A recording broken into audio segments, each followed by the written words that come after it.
சமீபத்தில் திரைக்கு வந்திருக்கும் மெட்ரோ அப்படிங்கிற படத்தில் அந்த படத்தோட கதாநாயகனுக்கு பெண்களோட செயின்களை அறுத்துட்டு போகிற திருடன் கெட்டப்.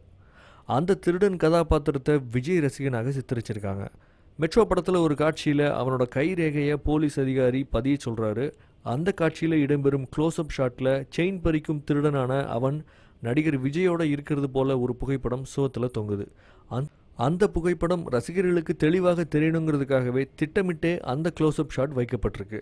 அதே காட்சியில் வேறொரு ஷாட்டில் அந்த புகைப்படம் சுவற்றில் வேறொரு இடத்துல மாட்டப்பட்டிருக்கு.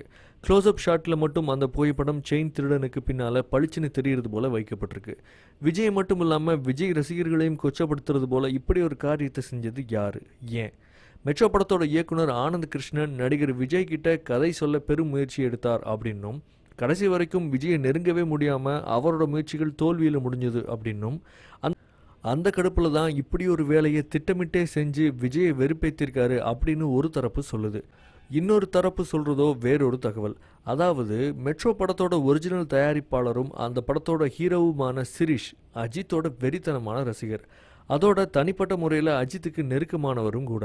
அது மட்டுமல்ல, சிம்புவுக்கு மிக மிக நெருக்கமானவராம். சிரிஷை ஹீரோவாக நடிக்கும்படி என்கரேஜ் பண்ணியதே சிம்பு தானாம். சிரிஷை போலவே சிம்புவும் அஜித்தோட ரசிகர். இதையெல்லாம் கூட்டி கழிச்சு பார்த்தாலே தெரிஞ்சிடும் செயின் திருடன் எப்படி விஜய் ரசிகன் ஆனான் அப்படிங்கிறதுக்கான பதில் அப்படின்னும் சொல்கிறாங்க.